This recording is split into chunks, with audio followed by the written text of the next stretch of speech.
بسم الله الرحمن الرحيم. الحمد لله رب العالمين، والصلاة والسلام على خير خلق الله محمد وعلى آله وأصحابه الكرام وتابعيهم بإحسان إلى يوم الدين.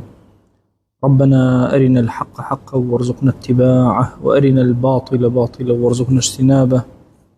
ربنا آتنا في الدنيا حسنة وفي الآخرة حسنة وقنا عذاب النار. خزمة كتاب متني أبي الشجاع جيان بسر أبين عليكم السلام. كتابك ديار لبابي بيعين عندك شمال لبابي بيع طاو كردو بابتك فصلك لفصل كان كأشينا خزمتي مسألة جعالية كسيك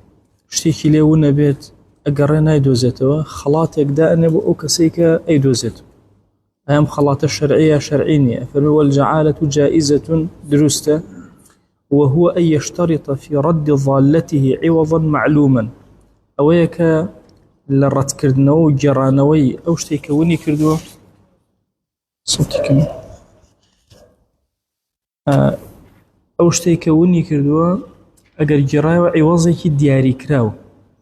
مثلا الله هزارنا لأدمي بيانش هزاري أدمي أو، فإذا ردها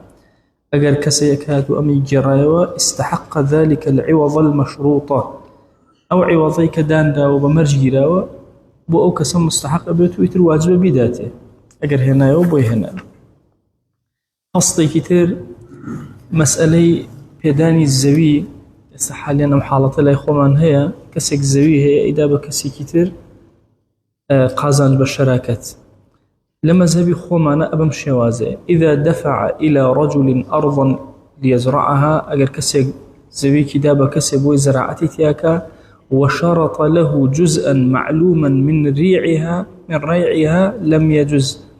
أجر هاتو وتي أم زويت أدم بيك يلا مثلا بيك بجنم سيكي جن ما كان برد دروزني لما زبي خومان واضح لا تنشونه أو كي سبع عام كريه سما زي ما أبو حنيفة أجنا ما زبي خومان هر زوي كدا زوي كبا كريه بدي نابي بأو بيدي بشكي بربو ما كبيده اعتيادي آخر أو إيجاري إيجارية بابلن برهمك نا إيجارة بقهر دروسة لما زبي خومان لبوز زي وزارو أمانة إجازة بابلن إيجارة بهن دروزنية بويكا بلي بشكيق لبشكاني بدريتي الله وإن أكراه إياها بذهب أو فضة بكري بيدا بآلطون بزيو يا حتى بخواردن تكاك أدمي ببيستنك جن كيشماني بس أجر بلا ببشكنا دروزني لما زي خوما نسألة واضحة شونا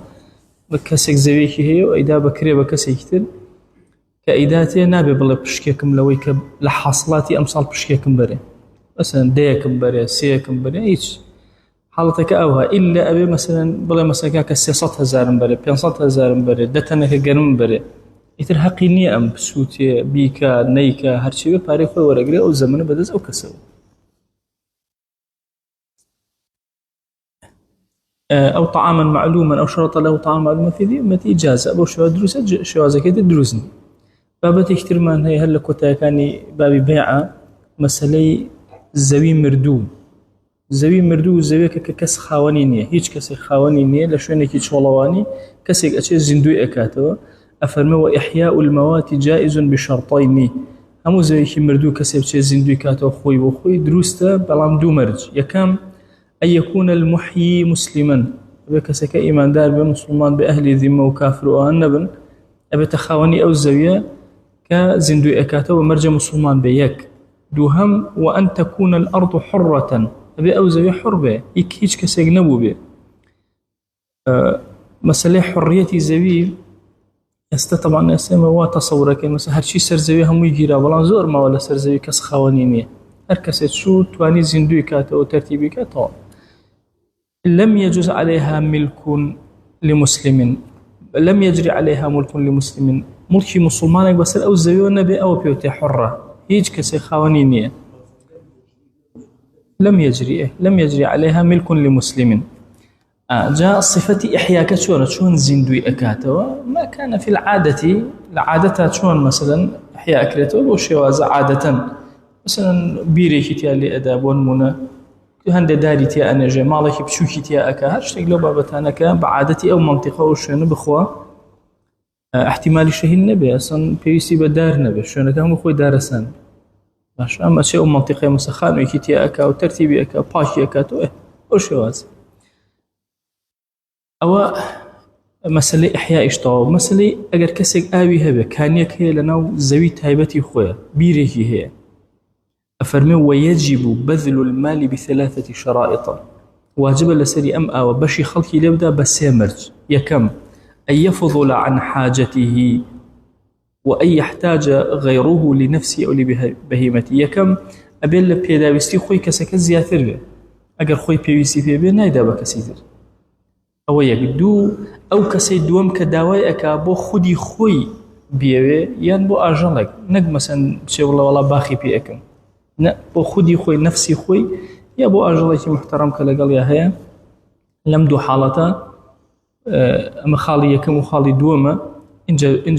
إنجا واجب لسري كآوي بجبا قلنا واجبني لسري وأن يكون مما يستخلف في بئر أو عين وأبي أو بيرا يعني أو شاوقا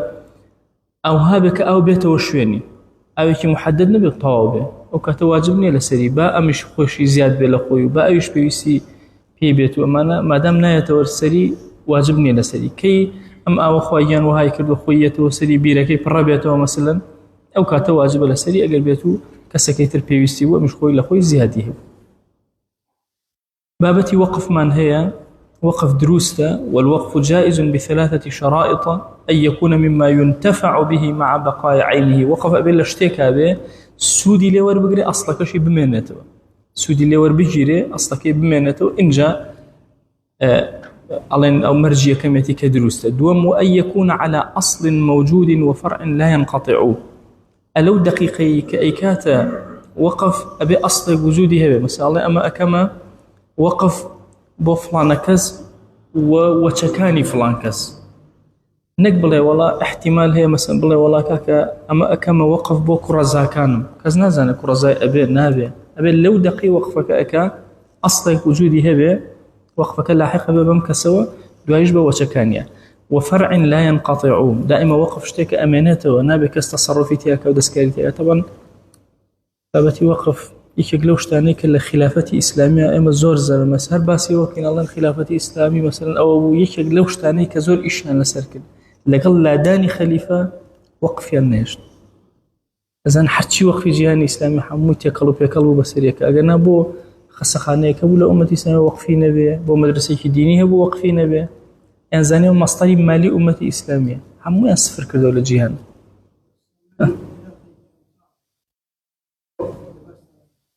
لا لا لا لا بو يك صال ناشتي وانا وقف شتيك دورو دريش كده بوقف الربطي بتو أنا وقف شتيك كأمانته وألا يكون في محظور وأبي أم بابتي وقفة باشا لشتيك حراما نبي اشتيك الشرع مجالي بيدا وإنجا أجر اشتيك مجالي بينا دابو لشرع أو كاتب وإني واضحة مسألة وقفك جاء وبابتي وقفك للجهان الإسلامي هل وشاوته وإستتصور كان قرنجي بمسائل وقف وأوقاف كانوا النادرة أجرنا لأصلا يعني هيج وزارة هنا وقد وزارة أوقاف دولة من بالجهان الإسلامية لما أخير أنا ورد ولا دسيتي أخرى ودسكاري أخرى وهرك سوا ميلي خوي إيش كان تيجدا أجنا جهان إسلامي بوقف ما بوه استجد أجدي قد بدل مثلا خلق أو هم مزجوته بكيناك تشكبوني وقفي يشتات يامه هل كيابوني وقفي تياما بركته زور جوري كناش ما يترى حالة كمان وكو أمره إن جا يكشد زور مهمة لفقه دي قدبا وهو على شرط الواقف أم كسيك وقفك أكاد شون بالريالي اللي أداء أو بالريالي وجيك وتيكاك مثلا بيانجيكي بو أم كسانا سرف كان كسر برشتي أكن دايكي بو أمانة مثلا بو أمانة سرف كان أو همو جيك لقسكاني الله من تقديم أو تأخير بكي بدن يكم جار دواي كلمة وبكي تري بدن مثلا لو تشرج دابنا والله كاكا مثلا دويك بدن بمعنى دواي مثلا يجلس دبن بمعنى دواي كاكا يجلس بيزبن بمعنى أو بترتيب خوي شون إذا أنا أول كي خست بيشو كي نخس أو تسوية أو تفضيل كي هم يعني بيكسان دانا من بس حقيقي سميراته دوای کابرا بڵێ وەڵام میراتەوە ئەوە تۆزیەکە هیچ حەقی نییە دێت چیەکە تەسویەکە ئەڵێ کاکە کوڕ و کز بە پێکەوە وەرگن هیچ مشکلە نییە تەفضیل ئەوانیان کە عالم زۆرتریان بنێ ئەوانیان لە 6 ساڵ عمریان زۆرتریان بنێ هەر شێوازێک لە شێوازەکان بڕیاری لەسەر دەڕێک ئەوە جێبەجێ ئەکرێت کە ئەو ئێوێ ئەمە یەکێکە لەو شتانەیە کە ئینسان لە دوای مردنی خۆی تەحەکومەکە بەسەریە وەقفەکانی ئیمامی عوسمان حتا ئێستا ماون لە جیهانی ئیسلامیە کارەکەن و ئیشەکەن کە شتێکی زۆر عەزیم و گەورەیە یعنی تۆ 1000 و ئەوەندە ساڵ لەمە پێش وەقفێکە کردبێ هێشتا ما بێ و ئیشکە جیهانی ئیسلام هەمووی وا بوو بەڵام ئیتر ئێستا ئەوە حاڵەکەمان بۆ شێوازی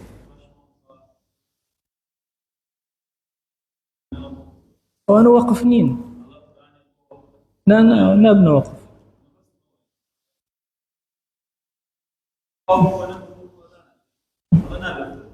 زان چۆنە مع بەقای عینیه مەذهبی خۆمان تەنها شتێ ئەبێتە وەقف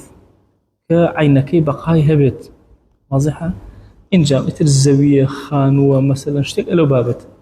مەسائلی فەرش و مەسە مصحف و ئەمانە هەندێک لە متأخرین خۆمان مەجالیان داوە چۆن ئەمە ئەبێتە وەقف هەتا ئەو کاتێک کە کارکە بۆ چووکە وەقفمان لە دارە هەیە جارێ کەسێک ئەڵێ کاکە ئەم دارە و بەرەکەی مەسە وەقفە ئێدارەکە جارێ نامێنێ قیاسن لەسەر ئەو فەرمیانە ئەمانەش دروستە ئەسڵ وهایە تەنها شتێک ئەبێتە وەقف وەکو بیرێک وەکو مەسەلەن خانوویەک شتێک یعنی وەها کە ببێتە ئەوەگەنە نابێت ئەوەش کە لە مەسلحەت ڕۆشتە دەرەوە لە مەزەوی خۆمان هەر فتوە هەیە لەسەرێک کە دەستکاریە کرد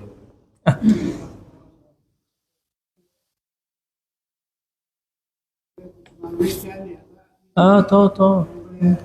نانا وەقف تەواو سەعرستانەکەم هەموو ئەوانەی کە ئینسان بە حڕێتی خۆی پاڵیان پێوە ئەنێ ئەڕوا ئیتر مەجالی تێ نامێن حەقی نییە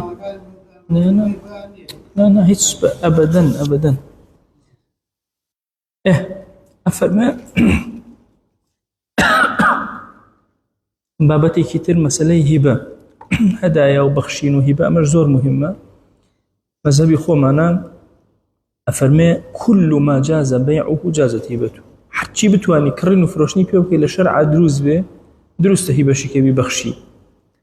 بەڵام هیبە کاتێک کەسێکە ئەبێتە خاوەنی کە بالقبضی کە وەریگردی تەواو وإذا قبضها الموهوب أو كسيك بي بخشرا وريقرد له لم يكن للواهب أن يرجع فيها بويني واهبك والله بشمان بيتو بلا والله كاك بمدروا لما زبي خو معنا هدية بهيش شوازيك ورنا جيرتو ناقرتو أشوك كسيك وريقرد كوتاي بي باشا إلا أن يكون والدا مقر باوك به طبعا باوك خصوصيتي خوي هي باوك هر کاتێک مثلا ئەتوانێ هەدیەکەی باتێ لەشی بسەنت ئەنتە وەمالوکە لأبيك لە فەرمایشتە کافر ممکنە باوک هەدیە با بە کوڕەکەی دوای لێ تووڕەوێ لێ بسەنێتەوە قەینەک باوکتان تووڕە نەکەن کوڕی جەماعەت ئەچکە زۆر تایبەتمەندی خۆی هەیە مەسەلەی باوک دوو قەزیە هەیە لە پەنای وەهبە خۆی ئەم ئیتر لەم باسەی ئەمە چووکە یەکەم جا باسی بەیعەکەین بەیع نەقڵی ماڵە بۆ هیچێکی تر بەعیوەز أمانة نقل مال وأموال ببيع عوض سواء وقف به سواء هبة به شتي كتير مهنية عمرة ورقبة عمرة لك الرقبة كما لولاتي خومانا بس هند جاره أو ديرية هستكم بغلط لك أدريته وبوي بوردي أرسانكم عمرة شونا كسيك علي كاكا أم مالم بوتو أم خانون بوتو حتى هو كل جيانا هم يا حتى هو كل جيانا هيت واضح قصك هەتا تۆ لە ژیانەبی یا خۆم لە ژیانەبم بە هەر شێوازێ بێڵێ چکە 5 جۆر شێوازی هەیە با بڵێن عومرە بە هەر یەکێک لە شێوازەکان بڵێت لە مەذهبی خۆمانە دا ئەمەزرێ هەرچەندە ئەبی شوجاع ئینی خۆی هەیە ڕەئی تایبەتی خۆی هەیە لە مەسایل سەعرستانەکە مهم کەسەکە ئەڵێ بۆ نمونە کاکە هەتا لە حەیاتا هەم ئەم خانووە یا تۆ هەتا لە ژیانە هەیت ئەمە بۆ تۆ کە تۆ مردی با بگەڕێتەوە بۆ من خۆش ئەمەش نەقڵە جۆرێک لە نەقڵەکانە ئەبی شوجاع ڕەئی ئەوهایە کە ئەگەر بەم شێوازت کرد ناگەڕێتەوە بۆت ئەچێ بۆ وەرەسەکەی ئەو چونکە هەروەکو هەدیە وایە ئەفەرمێ بۆت نییە بیگەڕیتەوە با لاحقەکرێ بە عومری خۆشتەوە شەرتەکەت ناشەرعیە واضحە لاتەن شەرتەکە ناشەرعیە بەڵام خودی شتەکە دامەزراوە بۆیە ئەفەرمێ قسەکەی ئەبی شوجاع ئەفەرمێ چی ئەفەرمێ وإذا أعمر شيئا أو أرقبه أجاب رقبة كشت أما باس كم جاي موسري رقبة شونا طريق الصورة أبم شوازي أم خانوه بوتو أجر تو مردي أو أجرته بومن أجر من مردم بوخوت أزان لقال عمرك فرقه أم دوكسن هش كان بمري به أبي تريان واهب موهوب هر كان بمري أبي به أبي تريان أو بيت الرقبة خوي الرقبة للرقبة ونهاتو ملاحظة كان لمراقبة وهاتو يعني هردو كان مراقبة مردن يكتركن أوي هردو كي هر جائزة واضح لفقه خو ما ندرس تكشية بويا أفرمي وإذا أعمر شيئا أو أرقبه كان للمعمر أو وللمرقب أو للمرقب ولورثته من بعده. الرأي أم أو هاي الله يم شرطك باطلة خوي هديك دائما زري شرطك لا أبرك هدي دائما زك أبرك خوي خاونتي تو كمرد أشبه ورثك ناقرته أبو أم واضح لتان أو الرأي أبي الشجاع يعني آخر أو الرقباية يعني أو أبوك أم مالك من هي أم مالت أدمه كي تو مردي أقرته بوخم كي من مردم بوخد أو الرقبة أرقبة يا بابا أو تن واضحة أو كما لولاتي خومنا بلام هروكم معلومات إنسان أقالي ولا فرمايش تشاهاتو العمرة جائزة أو ما بس أوي وإذا وجد لقطة في موات أو طريق فله أخذها أو تركها أقر شتيكي دوزي ولا شولوانيك يان للرقايك بوي هالي قريته بوش تركيك حقيني بسريو وأخذها أولى من تركها بلام أقر هالي قريته باشترى إن كان على ثقة من القيام بها فمرجع متماني بخوي هبك جيبجيئك شون شريعة بيو أويليك وإذا أخذها أجر هاتو هالي قرتوا لسريك أشتيكي دوزيو هالي قرتوا وجب عليه أن يعرف 6 أشياء أبي ششت تيا بزاني واجبة لسري طبعا أم واجبة لسري هدفك تيا شي هدفك أم ششتيان داناوا كان بو يقر خاوني هات علاماتكاني ودبيداته هدفك أمن دي احتمال اشتكى أفوتي من السرفيك خرجيك بس أبي علاماتكاني بكاملي ورقرتبي علامتان بكاملي ششكت شيا رحمتي خوال أبي شجاع بأفرمي وعاءها وعفاصها وعاء وعفاص هريكشته بس أم هردو كان يوتوا وعاء بزياتر بقابولك وأنا أوتري بلام عفاص بشتيك أوتري للجلدة وكو تورة كبابلي بلام هردو كان لبينا يكا بكارين وتا عفاص وعاءك وتا وعاء عفاصك هردو كان بكارين أو كيشنا بزور چونکە لە کتێبەکانی تر لە فەرمایشتەکانی شەوشەی وعاء هاتووە تەنها عفاص هاتووە عفاصها ووکاءها ئەکەم دوو شتە بزانێ وکاء چییە ئەو پەتەیە کە پێی ئەبەسی طبعا ڕەنگا و ڕەنگی تورەکەکان لە زمانی خۆیان بە پەتەکە بووە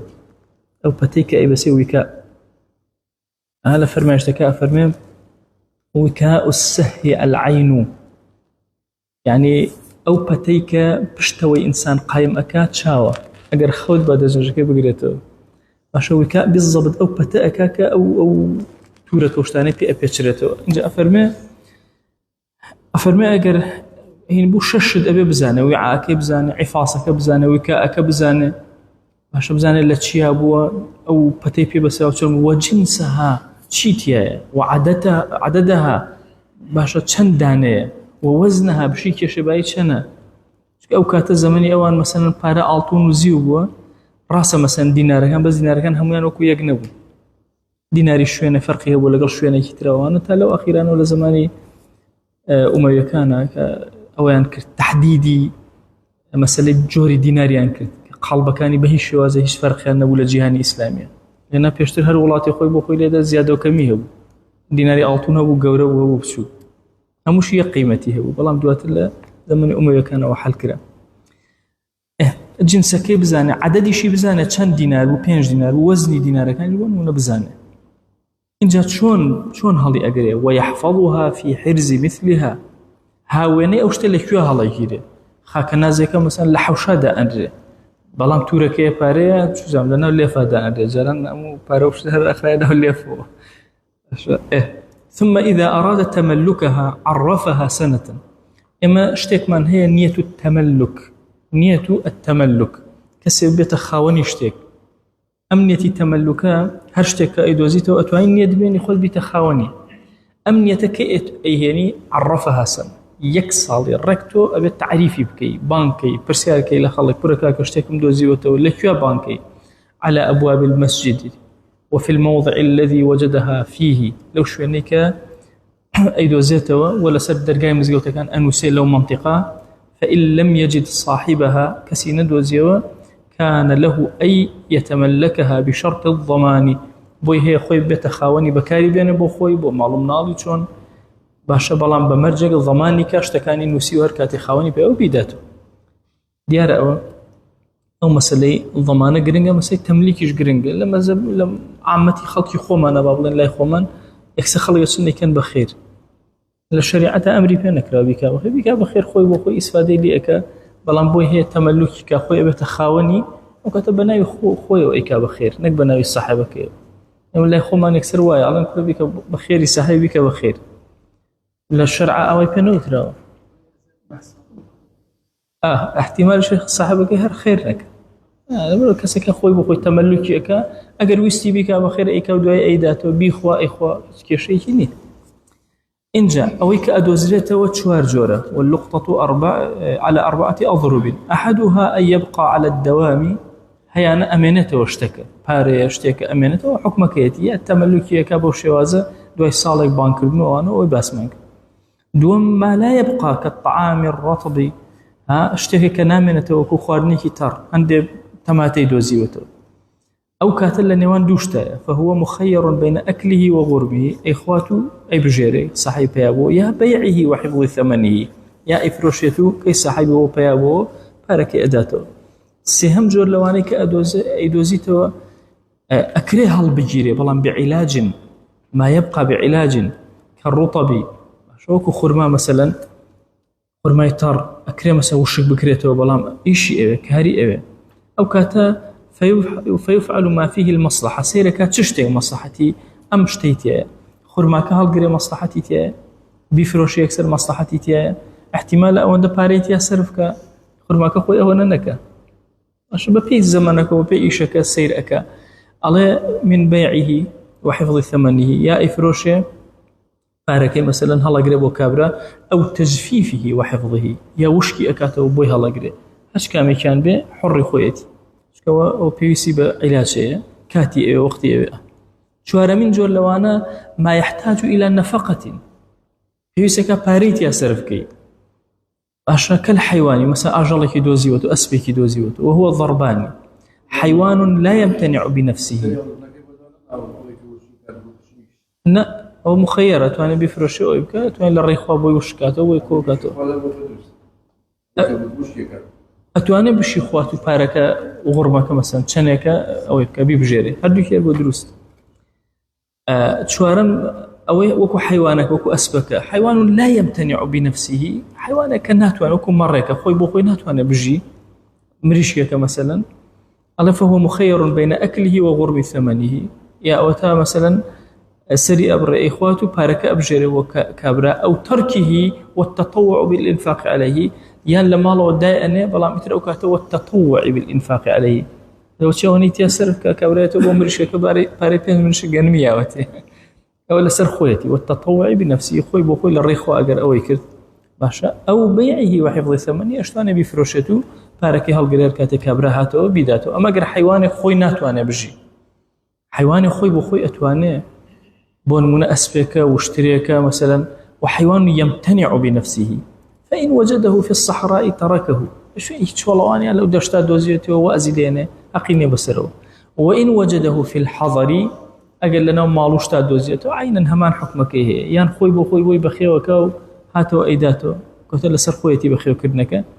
اسرو كسيك دوزيته يان اوتا اي خواتو مثلا او يا اي فروشته با هر شوازك لا شوازك بابتي كتير من هي اللقيط أو اللقطة دوزينوي هرشتكا كيدو اللقيط من هذه دوزراوية من هذه دوزراوية كتشونا أفرمي لقارعة الطريق لكناري الرقاية ومن هذه دوزيوة فأخذه هل فأخذه وتربيته وكفالته واجبة على الكفاية هل قلت نوي أم من الله تربية كردني كفالة كردني سرپرشتي كردني هموي واجبة كفائية خير إكي زور قوريئك وكوف چون نيجي فرضي كفاية أكي باشا أمش لم كاتا أفرمي ولا يقر إلا في يد أمين أجر كسك أمين نبي لتربيتها لكفالتها ناخرة بردسي حاكمنا يلا أجر كسك أمين أمي أداته فإن وجد معه مال أنفق عليه يا أنفق عليه أجر ماله شيء لقلا دوزيه وشو جاري وهاي أو من الله كفر أدراش تبارين لقلا دانا لما خلقي جاران جورك لوجدان وجورك لأوي تايبتي خوي هو كابرا هو كارك له كارك كان مثلا هندي باري لا من الله دانا كبجي إيهشت ويقدر كسي هل يقتل لهم باري وصرفك أفرم فإن وجد معه مال باشا أنفق عليه الحاكم منه حاكم لم باري وصرفك ورده أيداته هتأقو طوابه وإن لم يوجد معه مال أجر مالي نبو كابرا من الله يدوزيوته بخيويك لباري خوي بخيويك أو كاتف نفقته في بيت المال معاشي لبيت المال وأمن الله أبرته وتأجور أبي وتأبرورد أبي والوديعة أمانة جان يتلو كاتل الريخوة مسلمان النبي هاوكاري وكسب كنك يا مصاري خويا مسلمان النبي تشاغن ليبه لكيان بيت المال نما مسلمان النبي أجان ليكتر أو يا ساكيتي سمرو تشيبكي بيت المال نما ومسلمان النبي تشاغن لو شتانا بك شريعة دوستويتي مش كبقاي إنسان زور مهمة إيش يعني لحفظ لمقاصد شريعة حفظ إنسان لا وإلا أصلا مصاري ولا سر خوين يا سبيت المال يا سلو باريكل بيدو زراوته أقل لحالتك شخاوني بوبيا وإيداته إيش أقل مصروفي شيء كذبه تموي هذا باب التطوع ودي أمان هي كسي كشتيكي هي بأمان لا كسي كتير دائنة أفرمي والوديعة أمانة ويستحب قبولها لمن قام بالأمانة فيها سنة إنسان قبولك أتاتي كسي كأتواني أم باب حقي خوي بيبدا أما باشا سنتك وقبولك أجر كشتي أمانتك لا دانا هل يجري ولا يضمن إلا بالتعدي أجر أمانة لكسي ورقد ما قال لسنوري خوي تجاوزك البيجنات هيج ضامنني كبر باريك هنا ولا كسك داينا وقدر المالك سوتا بارك سوتا دوينا ولا بارك امبر المالك سوتا ولا بارك بس للدرو داينا وبون من بارك دزرا ضامن التعدي كله وقول المودع مقبول في ردها على المودع دائما لم بابتا طبعا اشكاليات دروسه مشكله دروسه ابو حاكم المسلمان شلون بالريال اداء اما كسي كان هاتو باركي دانو كسي جلي ورغرتو دائما قصي او كسوري جيرك وريغرتو نقصي او كسي كداينا الله بيم دايتو في داوتو تو اگر والله بيو نداومتو هم رجع بكات السيء امانه الشريعه اللي قبلناك يجارو الله كاكا بيم دايتو ولا رجي اونا تو الشرع قصي ام ورغري اول يعني قصي يكم دوهم من هي يكم يعني هيك ورغي مودع ورغي او كسي كامانتك ورغتو او سنتي جبجك وعليه ان يحفظها في حرز مثلها واجب لسري لشويني هاوينيا امشت هالقري يتر مثلا باري لشويني خويا مثلا بابلين شتيكي لا وكيد دروي مثلا كخلق بعاتي لحوشاده يعني عينا لشويني خويا هاشتاج لو انا لشويني خويا واذا طولب بها فلم يخرجها مع القدره عليها حتى تلفت ضمنه اجر كسك هاد داواي كرت داواي امانتك كرد ومودعك امش يكسرني دايو اشيتواني بدايته دواء سوتا فوتا ضامنه ببوي بجر شو ابو يكسر في بدايته بلام اگر ناكرا يكسر بدايته مثلا لسفرا وتي امانتك كم برو وتي بس شباب بين مالو قدمه هێشتا نەگەشتە ماڵەوە فەوتە لە سەری نییە بەڵام لە ماڵەوەی ئەشتوانێ دەری بێنێ بیداتێ هیچ مشکلەیەک نییە نەیدایە تا فەوتە ئەو کاتە زەمانی ئەکات و لە سەریتی كتاب البيع منطق لدواي كتاب البيع بعادتي لكتب فقه كتاب فرائض ده هر باسك باسي نقض أمواله لبيع باسي نقض أمواله لفرائض باسي شيء نقض أمواله حتى أخيري أم بيع قد قتان دابه باسي دوزينه ويشتو باسي هدية وباسي مسا وقفو همو أم بابتان بيع نبو بلام هر نقض أمواله مسائل فرائض ووصايا وصيت كردن بو خلقو من عينا بابي شيء نقض أمواله بو يجل بناي أو هر باس كراوا لبابته فرائضها طبعا وكتابه شي كورتو بوخته ما بس سريعي بس الفرائض كارن شكو ما إنسان فيري فرائض نابع بلام خريطي فرائض لم يشيا دروس أفرمي كتاب الفرائض والوصايا ام كتاب باسي فرض كانك فريضتك باسي ميراثك لقل وصيتك.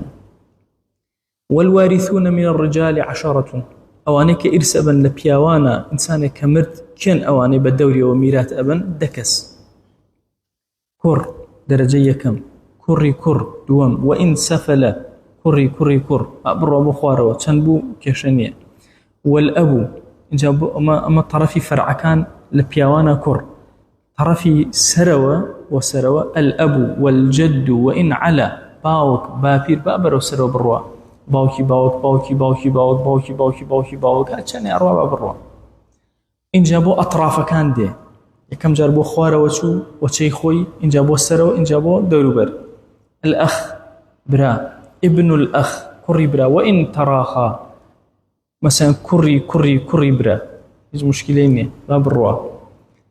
إن جا لو تجاوز أكل لبرا كان توزي أشت أولاتر العم مام ابن العم كري مام وإن تباعد كري كري كري مام لو دورو عينا يكيك لو بيواني كإبا إن جا يتوشي بو أوانيك وكو نسبن بدوريو الزوج نسبني لبيننا عقد لبيننا هي الزوج ومولاي معتهد كان عقده قرابتي أن بشي بعقده قرابتي أن بنسبني ويكوتوت أخيرة وإن جا مردت إن جا مولاي معتقده مولاي معتق لزمان عبد جاريك هر کەسێک عەبدێکی ئازاد کردە یا جاریەکی ئازاد کردە ئەگەر بێکەس بووە ئەم ئەبووە وارثی ئەگەر بێکەس بووە ئەم ئەبووە وارثی بەعادەتیش ئەوانەی عەبد و جاریان ئازاد دەکران بێکەس بوون و بەعادەتیش دەوڵەمەند ئەبوون. ئەمە بە درێژایی مێژووی ئیسلامی ئاوایە بۆ چونکە لە ژیانی کۆکردنەوەی پارە دوا کەوتووە ئەم کەسە هەچی نەبووە لە پڕیەتە ناو بازاڕ و حەچی ئیشەیە کرد. هم بازار حركي اقتصاد أجولين أو كسانك آزاد كرين هم شخوان دهاتيان بقوته. أما هو كار يقوله هو كاراني كشريعة داينا ويخلق بيركاته عبد جاريك آزاد. طبعا هم عبد جاريك آزاد ناكرين لا حظي وبكن عبدك هي بير فقير هيج إشي بيا ناكرين آزادي ناكي كل بابرو لقولهم كيبا آزاد بيشتيوانية أبي بزاني الطاقي إشي بازار هي إن جاتواني آزاديك أولا واجب لسر بخيرك شان خدمتي كدو إن جاتو خدمتي أوك أواني إيش كهر بلي والله نجاتم به سوينا بخوتو داني كان آزاد كي بلي برو لم بيرانا لدور النمانة نا والله واجب لسر بخير كي كل أركان زور قرص أواجني بخور عجني بيجني شي وبيني يتقام وضع حتى أفرمنا الشرع يبيسي بتادوجن هو بدوجني وبيني شواري أني وأنت دويني طبعا بابتي جاري وعبدو وأنا تفصيل زور تفصيله زو وقتی خوی وتارك من السد ونازم ليوتيوب اشتكانا هبه قاعده كان بدرجي واس كردو ولا فقه ولا شريعه اسلاميه شلون اما لبياوانا طبعا لبياوانا كالين امانه ام دبياوا ميرات اجرنا او هردك بيك ورجرنا ممكنه ام دي ورجرن ممكنه بلام هريكي كان اكوجي مثلا بونونه مثلا كر اگر كر هبه كسك كري هبه براكي ورناغري بونو مامي ورناغري اموزا ورناغري برازا ورناغري شو كري باوكي هبه مثلا بون من مام ورناغري لولا ولو دورو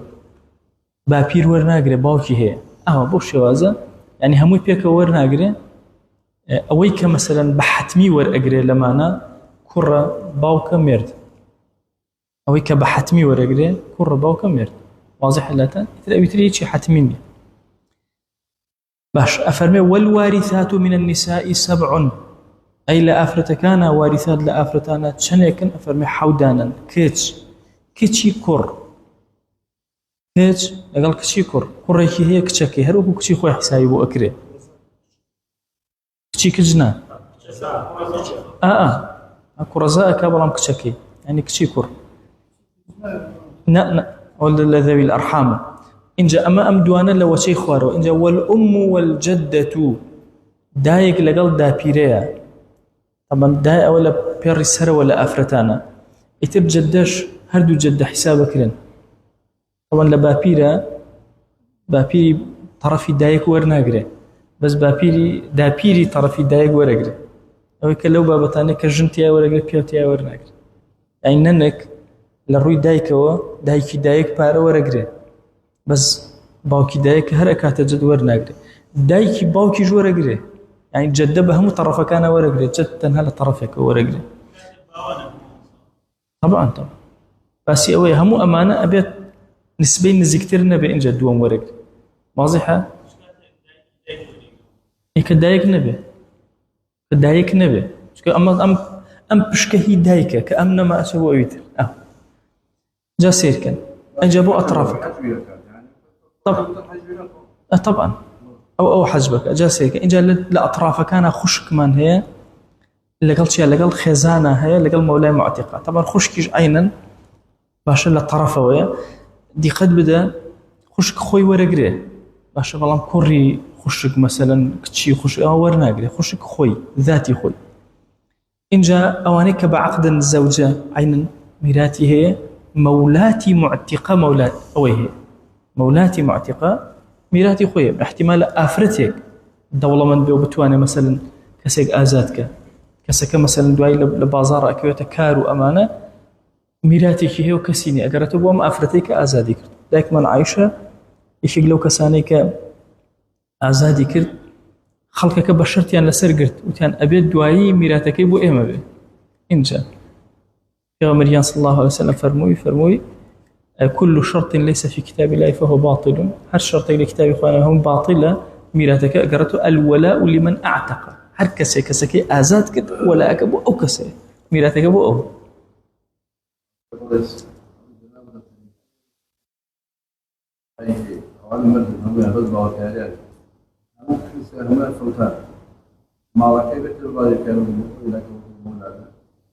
نانا ما هو بيراقل نانا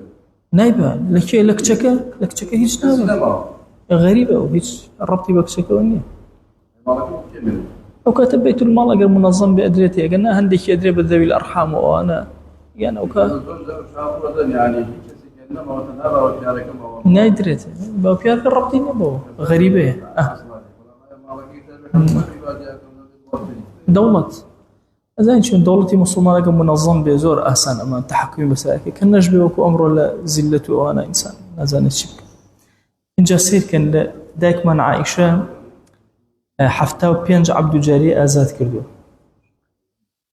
شكو عمري حفتاو بين صالبو بيغمريان صلى الله عليه وسلم شخصتو سي آزاد كردو شكو عمري شخصتو سي هو عبد الرحمن يقول عاك 3000 آزاد كردو باشا 3000 عبد جاري بيركن أو يعني هركا بتاعتي أوي عمره كم زور في خوشة إنسان ببيع عمري خوي هندي خيرك يعني لهم الصالة كان عمره مثلا خيرك مثلا بالريال بدأ تشيل صالة لعمري خوي تشيل حيواني وخوه سهر بالريال بون أو تشكل طبعا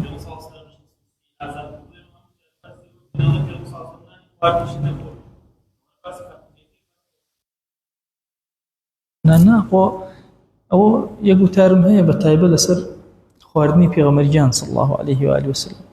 جاريوها هو بردي بسكي وبستوه جاريوها شبه دوشاني حيواني كي خورد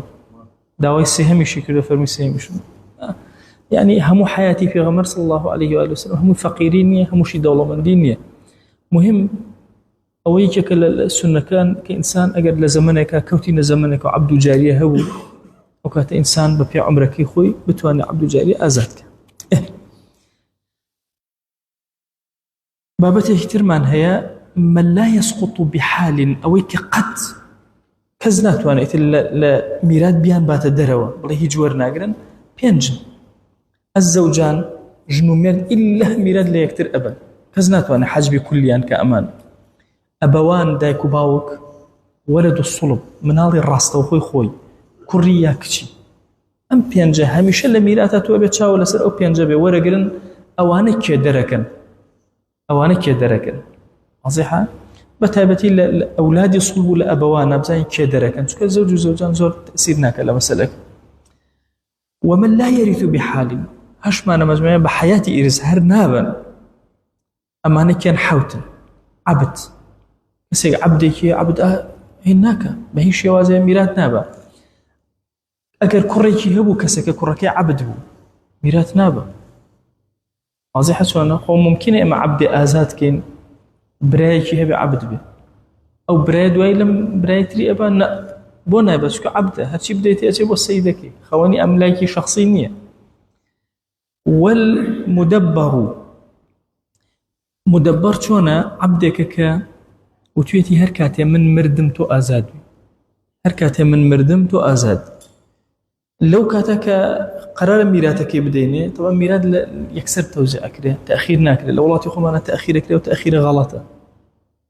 مثلا عائلەکە خانوویەکیان هەیە، دوکانیان هەیە، چیان هەیە، ڕائەگرن ئەوە غەڵەتە. یەکسەر میرات تەوزیع ئەکرێ، بەرەکەتەکە لەو سورعەتە و ئەحکامەکانشی لەو سورعەتە جێبەجێ ئەکرێ. کێ هەیە لەو کاتە کێ نییە. جارێ 5 کەس مردوون اینجا دوای میرات تەوزیع ئەکەن، هەر ئیسفادی لێ ناکەن عائلەکە. بەرەکەتەکە لەوایە کە خۆی گەورە چۆنی داناوە ئاواجارێک لە خزمەت حاجیە عینەکم عەرز کرد بە تەجروبەی مەلایەتی خۆم لەکوێ خوا یعنی میرات بە ئەمری خوا تەوزیع کرابێ بەرەکەتی بۆ ئەو بنەماڵە داوەتەوە.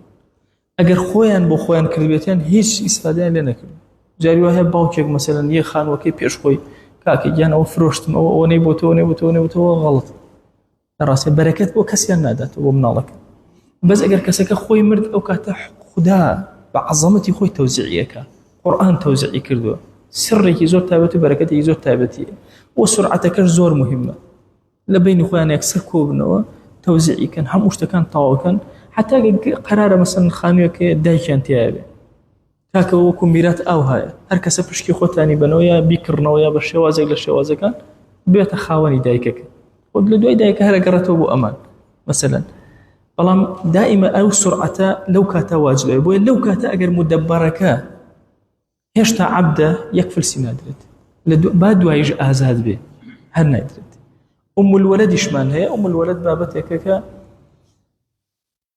ئەوان هەرچی ڕێگایە شەریعەت گرتوێتە بەر بۆ ئازادبوونی ئینسانەکان، هەرچی ڕێگایە. ئینسانێک ئەچێت ئافرەتێک مەسەلەن جاریە ئەیکڕێ، ئەم ئافرەتە مەسەلەن گەنجە،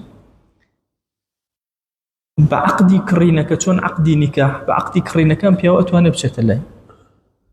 کە چووە لای مەظەنەی مناڵ هەیە. ئەگەر مناڵێکی لە باری شێ باشە تا ئەو ئەندازە ئەبێتە الولەد. الولەد زۆر مشکلەیە، لە ژن نەکبەتترە. چۆن؟ ژن احتیمالە تەلاقی بێ بڵێ وەڵا لە کۆڵ مەکەوێتەوە، بەس الولەد شتی وان نییە. حتا وەکو ئەم ئافرەتە ماوە باشە لەگەڵ ئەم پیاوەیە، پیاوەکە مرد ئازاد، یعنی ئەوە نییە بڵێ وەڵا بە لە کۆڵی کەمەوە بڕوە، هەر بەسەر ئەم پیاوەیە. بۆ مناڵەکەی چییە؟ مناڵەکەی حڕە. ئەم مناڵە حڕەکە لە دایک ئەبێ، هەموو پیاوێکی حڕ مناڵەکەشی حڕ. هەموو دایک و باوکێکەوە هەر عەبدن، مەسەلەن ژن و مێردێکی عەبد هەن، مناڵەکانیشان ئەبنە عەبد. بەڵام ئەگەر هاتوو یەکێکیان حڕ بوو ئەوی تر جێبێتە حڕ، یەکیان حڕە لەکوێ ڕوئەدا؟ تەنها لە مەسەلەی پیاوەکە ڕوئەدا. لە مەسەلەی پیاوەکە کاتێک کە ئەم ئافرەتەی هێناوە مەسەلەن ئیستیمتاعی پێ کردووە بۆتە خاوەنی مناڵێک، ئیتر ئەم ئافرەتە پێوتێ الولەد، دایکی کوڕ، باشە دایکی مناڵ. کەی ئەم پیاوە مرد ئەو ئازادە بێ، ئەوە یاساکەت. ئەویش هێشتا بە هیچ شێوازە میرات وەرناگرێت، ڕاستە ئازادە بێ بەس هی خۆی نییە هێشتا.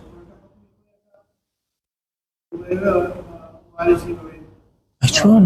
وارە کوڕێتی هیچ فەرقی لای کوڕی ترا نییە. هیچ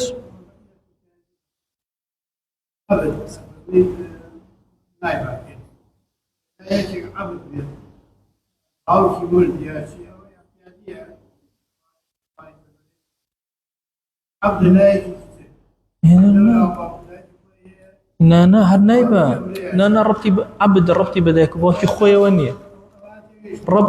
ڕەبتی بە هیچ شێوازێ بە دایک و باوک وەرەسەی خۆیەوە نییە، بە نەسەبی خۆیەوە نییە، بە سەیدەوە. نایبە، ئەگەر هەرچیشی بێنێ لەولاو سەیدەکەی بە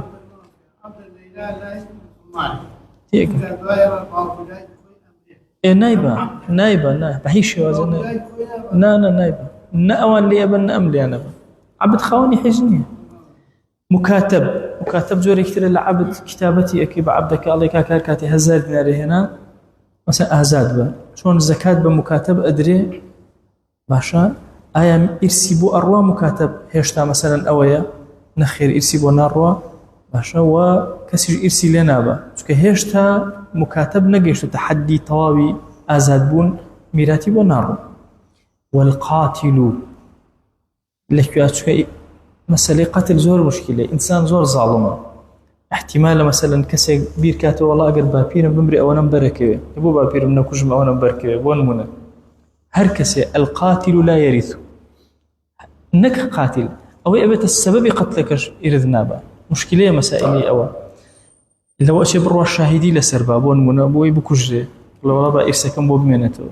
مجال الشريعة أهو ضيقي كيلو لسري قاتل بهيش وازي ميرات نابا لو كس لكجرا وكميرات ناب قاتل لكجرا وكميرات ناب والمرتد يعني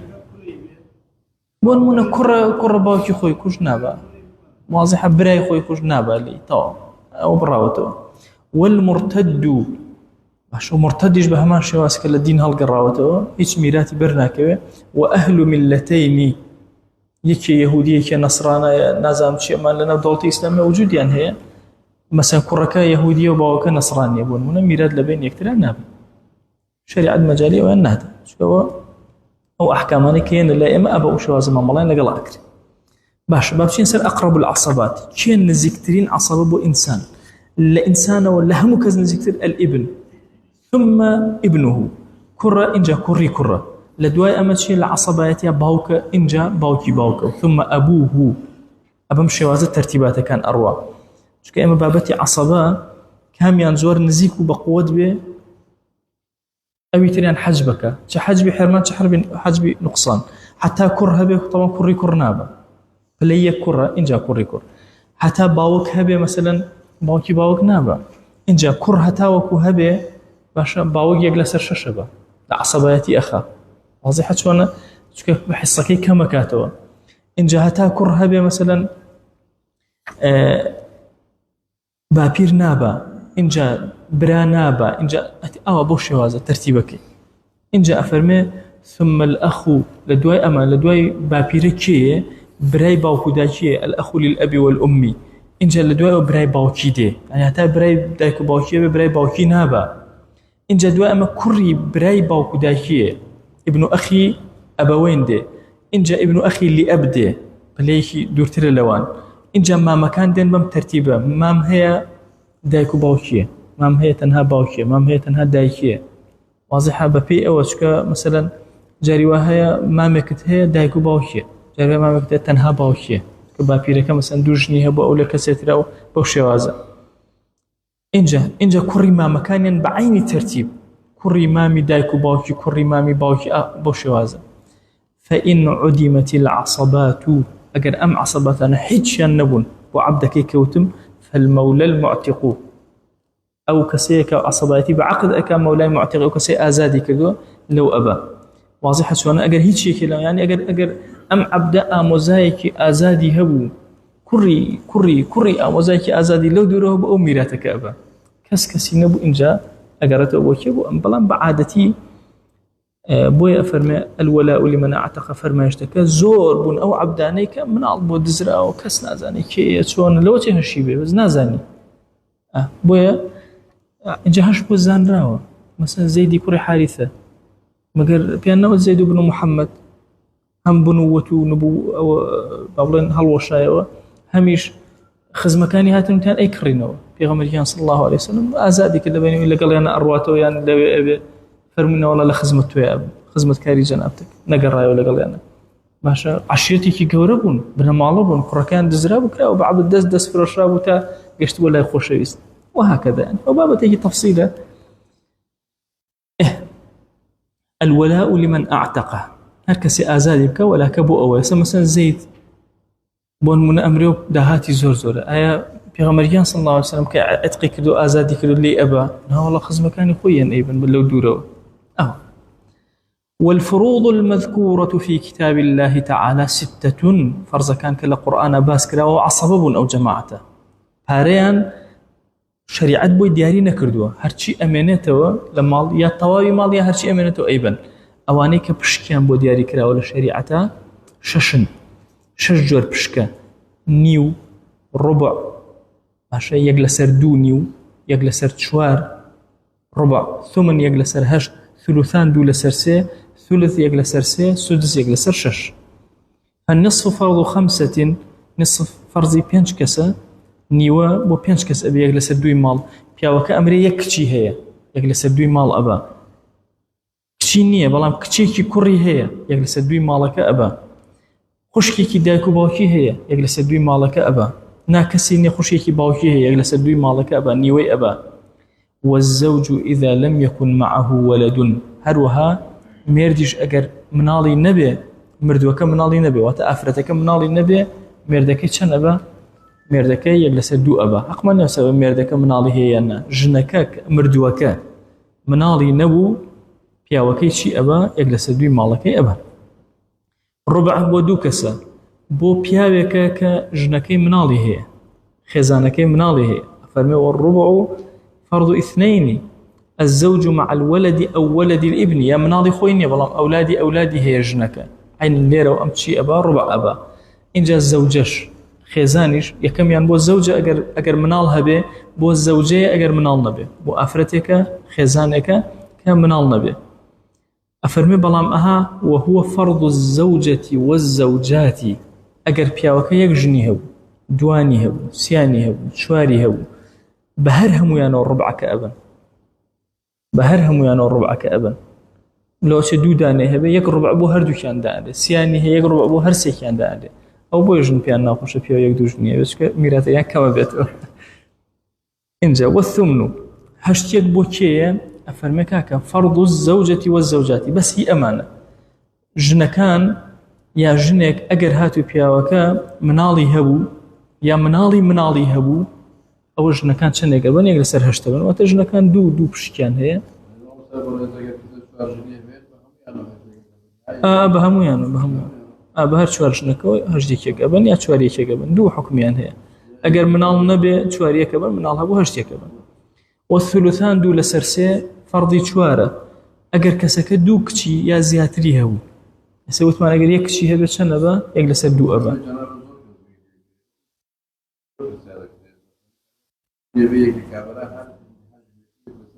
نا هر يكوني لا هر چوار جنك بيكو يجلس چوار بن يا يجلس هشت بن أو نية سير بن دو بن يك بن هر يك حكم يعني إن جاك شكان أجر يكجبه أو تماني وأبا أجر دو كش وزياتر بون شنك أبن ثلثان أبن دو لسرسي أجر دو كشي كربون دو لسرسي دو خشكي دايكو باون دو لسرسي دو خشكي لأبون دو لسرسي همو أويك لنصف باسمان كردوا غير زوجك نبي هميان أجر بون بدودانة وزياتر يكسر حكم كان أقرب وكيو وثلث والثلث فرض اثنين ثلث فرض شن دانة دودانة أجر هاتو إذا لم تحجب أجر حجب نكرة باشا هني أدريتي يجلس سي أدريتي أجر ناتشبو يجلس ششو أوانا إذا لم تحجب بس يوني حجب دايك أوني هاد يجور نقري يجلس سي ورقري بلام أجر مثلا فرعي وارث هبو يا عدد أخوات وأنا هبو أشبو يجلس شش وهو للاثنين فصاعدا من الإخوة والأخوات من ولد الأم ثلث فرض دوكس يا هي دايك أبو شوازي وتم يا هي أولاد أمه أما الإنسان بعادتي أولاد أم براو خشكي دايكي أبيت شون باوكو دايكي أبيت لقل باوكيا مثلا وانا لبابي ورث مثلا نصف ثلثان دانني ثلث بوكيا دانين أجر هاتو عددي إخوة أخواتي لأم هبو مثلا دو براي باوكي دايكي هي دو خشكي دايكي هي ثلثي مالك أبا دايكي بس باوكي نين ربطي أنا بهوي دايكوي أجر مثلا يقدر نجوي يجلس الشباب دوتر باسيك والسدس فرض 7 سدسكش هي حوكسة الأم مع الولد أو ولد الابن دايك لقل شيا لقل أولاده كسكا مردوة كوري خوي هي ودايكي هي مثلا كشي هي ودايكي هي أم كانت دايك كي يجلس الشباب يا أولادي دايك كي يجلس الشباب أو 2 فصاعدا من الإخوة والأخوات يان براو خشكي زورن دو دانه سه دانه برا خوشی هي یک دانه نه دو سه دانه هي ام مردوه دایک که ابي يجلس شش بشكيتي يبو برا خوشكان وهو للجده عند عدم الام او بشكهر ادري بدا بيره كاتك دايك نبي شكك دايك ابي خوي وريغ نبي اشبو اوان ولبنت الابن مع بنت الصلب اجر هاتو حالتك من هي اموتو من بنت ابن شنك ابا نصف با اجر يك دانه بنت ابنيش اجر هي يك دانه وبتنها بنت النبو هرچنه به نیوبا اگر هر دوکان کوبونو پیاوک امره بنتی هي کچی خوی هي بنتی ابنشی هي او کاته چی اکا کچکا دوله سرسی خوی ابا ای کچی کوڕەکە چەنە بە یەک لەسەر شەشە بە پێکەوەن کچەکە چەنە بە یەک لەسەر دوی خۆی ئەبا نسفی خۆی ئەبا باشە ئەوی تر چەنە بە کچی کوڕەکە یەک لەسەر شەشە بە بە هەردووکیانەوە کاتە نسف بە هەردووکیانەوە کاتە نسف ئەکاتە ثلثان تەکمیلەی ثلثان چونکە ئەم نیوی بردووە ئەمیش یەک لەسەر شەشی بردووە هەردووکیان کە کۆ ئەەکەیتەوە بۆ نمونە ئەگەر بابەتەکەم لە بڵێن شەش بێت نیوەی شەش چەندێکە سێ دانە دەم بە کچەکە یەک لەسەر شەش چەندێکە یەک لەسەر شەش یەکە وانە ئەیدەمێ ئەکاتە چەند ئەکاتە چوار ئەکاتە چەند ئەکاتە دوو لەسەر سێ تەکمیلەی ثلثان بنتی سڵبەکە سێ ئەبا نیوەی شەشەکە ئەبا ئەویش یەک لەسەر شەش یانی بە هەردووکیانە چوارە بە ئەکاتە دوو لەسەر سێ ئەو هەیە واضحة بو أختي شر أو هاي على لبنت الابن مع بنت الصلب أي تيبة بنت ابنك لقلوا وهو للأخت من الأبي مع الأخت من الأب والأم حكمك بيصبت أوايا أختك أبوين من هي وتمان النيوي مالك أبا بتنها أختك لي أبيش من لولا وهي أجلس سرسي أدين الششة سي أبا أمش داني قبل شوار بهردك أنا كاتت شيء دولا سرسي واضحة لا أو كجهتي ابنياتك بقوته جهتي أخيكش بقوته يعني أختك يعني بابلين بنتك ناتواني بنتي ابنك حجبك بكلي ناتواني بكلي حجبك بلام أجر أمان خوان بونا دو بشك كيان برد ولا سرسي كيان برد إتلي أو هيجور ناقر أبي يقدان أبي أم أو يجي يقدان أو المرجي يقدان المهم أم يقدان أبي أمان دو دانج من هر همان حكمه هل يقدر سرش شيء كيان بركة أفرمي وهو فرض الأب مع الولد باوكي شهري يجلس الششي أدريتي أجر كري هبو مردوكا يا كري هبو وفرض الجد عند عدم الأب باش وها كاتك باوك عينا أجر باوك نما بابير شنا با يجلس الششة بعادتي وهو فرض الواحد من ولد الأم هروها أولاد أم كوتمان ثلث أبا أجر شندان يبون أجر يقدان بي يجلس الششة باتو إن جاء ينسر حجب أفرمي وتسقط الجدات بالأم كإنسان ممكن تشندين باشا ننكي بوكو بيتوا أجر عمري أدريج بإن شاء الله باشا تشند دابيري بوكو بيتوا ولا طرفي باوكي ولا طرفي دايكي وها أفرمي وتسقط الجدات بالأم همو دابيري كان بداية كمان حجب أبن والأجداد بالأبي هرشي بابيري هرهم باوك حجبيان أكان ويسقط ولا أو الطواب إن جاء ولدي أم كي حجبيانك أفرم مع 4 أجر كر هبه باوك هبه جد براي دايكي حجبك بابير براي دايكي حجبك إن جاء أخي لأبو لأم أفرم مع 3 لقل صيانة لقل أبا لقل ابنة لقل ابنة لقل أبا أمسيانا براي باوكو دايكي حجب أكن وتسقط ولد الأب ويسقط ولد الأب بهؤلاء 3 وبالأخ للأب والأم أي براي باوكي شون أفرمي أمس داني بيشو ابني لقل أبا زائدا كأخي لأبوين أخي لأب حجبك و4 يعصبون أخواتهم كل شوار دانا مانهن خشكاني خوان لقل خوانا كان عصبا لبشك ودري أكن لما عصبك من هي علين باشا عصبي بنفسه وانا باس ما يكون بياون الا مولاي معتقنا به ممكن افرد به عصبي بنفسه به كاجر عبدك كسيمه به اشتي كتير من هي عصبي بغيره هم افرة لقل براكاني انا ابن عصب افرمي و4 يعصبون اخواتهم ابن خشككي خوي كركيه باشا كشي هي هل كان بيك عصبا معلك ابن للذكر مثل حظ الأنثيين أو كاتا ابن الابن عينا أخي لأبو أم أخي لأب أما أنهم ويان خشكاني خوان أكان عصبا و4 يرثون دون أخواتي شوار دانش منهان ميراث أبن خشكاني نابا أعمام ما مكان أبن بورا كان نابا واضحة ما مكان أبن بورا كان نابا وأنا خشكو بران بلام نايبا شريعة بيداننا أنا لبشي ذوي الأرحام واضحة شوانا إن جاء وياك دو بنو الأعمام أموزا أبا لروي كركانو أموزا لروي كشكانو نابا كشي أموزا نابا واضحة بەڵام کوڕەکانی ئەبن ئەوە کوڕەکانەوە کچەکان نابن. بەنو الأخ کوڕی برا ئەبا کچی برا نابا. وعصبات مولى المعتق مولای معتق هەندێک جار خۆی نەماوە کە کەسەکە ماڵەکەی بۆ ئەم چی ئەیبا ئەمانەی دەوروبەری عەسەباتەکان کە هەن بۆ نمونە کوڕی مەولای معتق باشە عینەن بە هەمان چەشنیە چی ئەکا خوشەکانی خۆی ئەکاتە عەسەب و لەگەڵێ ئەبا بۆ شێواز. ئەمەتان لا واضح بوو. طبعا ئەم بابەتە زۆریەت بەبیر مەجارێک کۆمەڵە ئەفرەت هاتبوون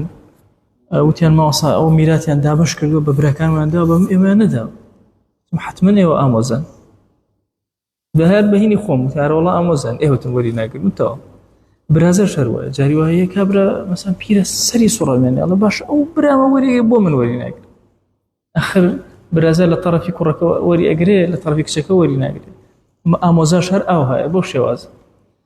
ئاجا هەر یەکێک لەمانە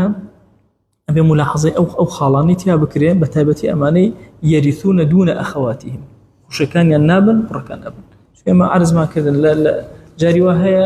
ژنە با پیاو نابە وەکو جەددە و جەدەکە عەرزم کردن جاری وایە بە قەدەریەکە بن جاری وایە کوڕد و ئەوەندە ئەبە جاری ئافرەت زۆرتر ئەبە جاری واش هەیە ئافرەت حەجب کراوەتیایە هەموو بابەتێکە شەریعەت بڕاندوێتەوە باشە هەندێکیانی کردوتە ئەهلی ڕەحم و بەزەیی هەندێکیانی کردوتە ئەهلی ماڵ و سەروەت و داهات وەش طبعا حاڵەتێکە کەمە کەم شتیوا ڕوو ئەدا بەڵام ئەبێت بەتاتی لە وڵاتی ئێمە کە کیمیاوی ئەو شتانە زۆر ڕوویداوە ئەو حاڵەتانە دروست ئەبن.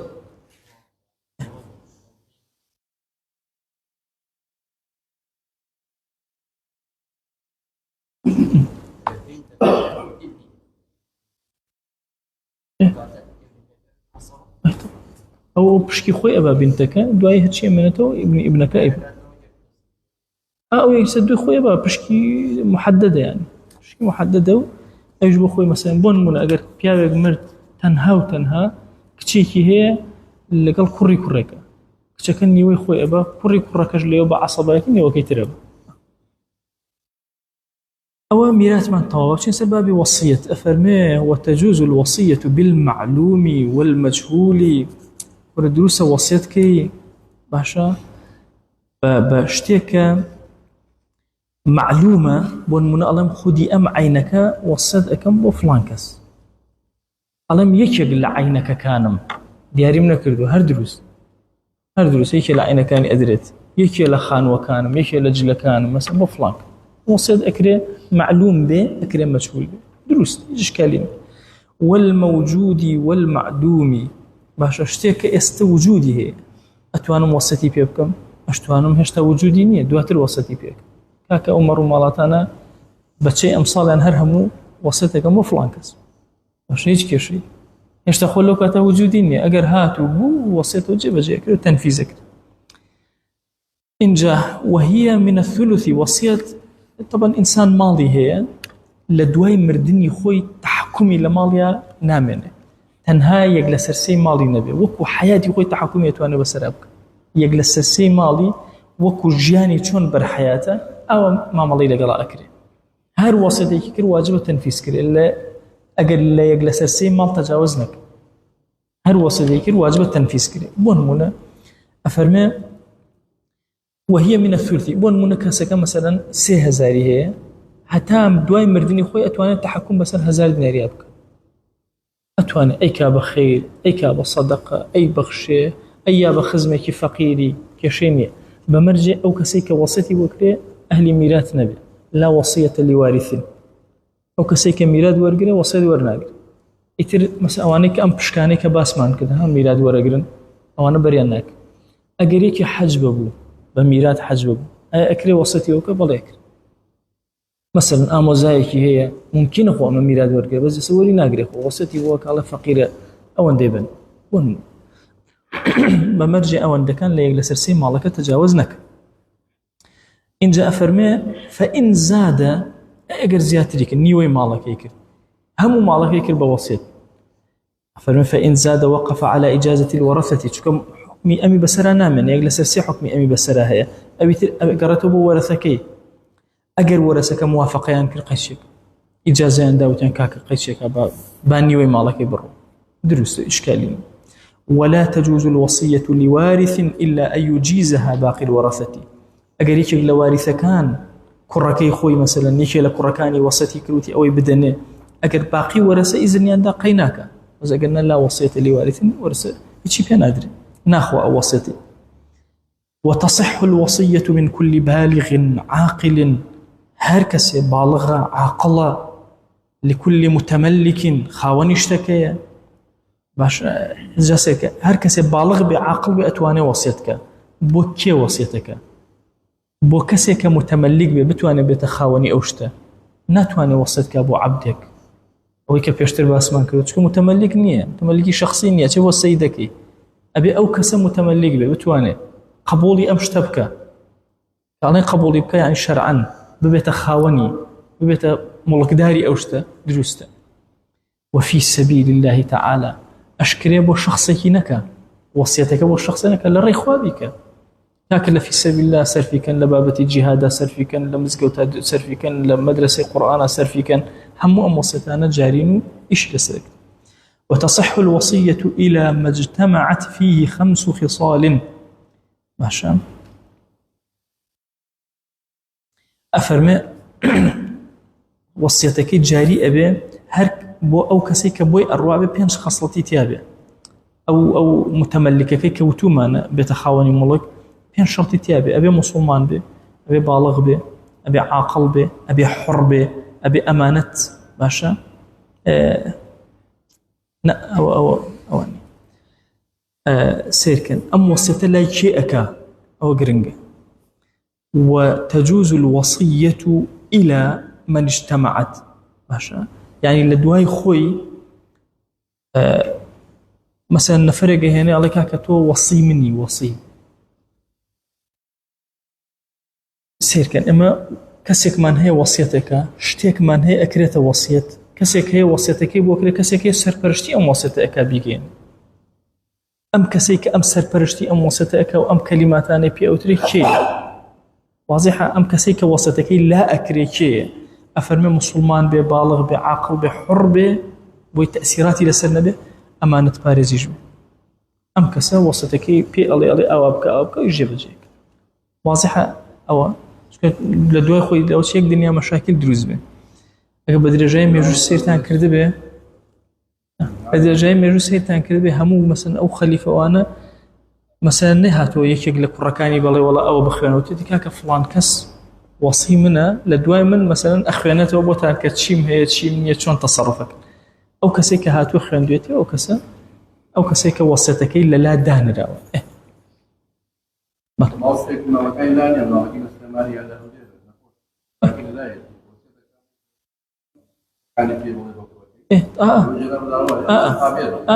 تا أقرأت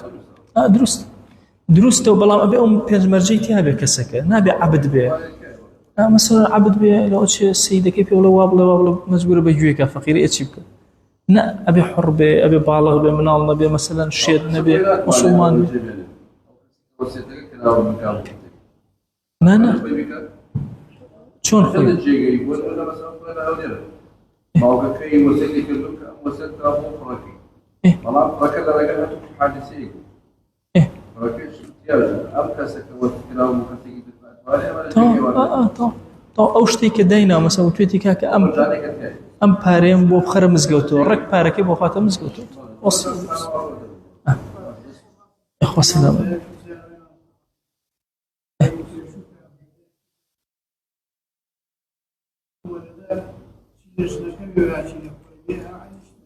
نخوينا دائما أوي أزا يكشف قاعدة بدأ ما وصل لم بابتي فرائضة بابتي فرائض همشا مردو لم يشتانا مضاف إليه ومحذوف مسألة ولد يعني ولدي ميت واضحة وأرزكم مثلا علي الزوج زوجي مردو علي ابني مردو علي أخي مردو علي إن لم يكن معه ولد يعني ولدي مردو لم يشتانا محذوف واضحة الزانم آخر الزوجة رحمة الله كأسي مالين زوجة كي مثلا يجلس هشتبا أجر مردوك كوري نبي واضحة مردوك أولادي نبي عقما مثلا أمون يا أخوي هيتي نيتي كشمانية أو مردو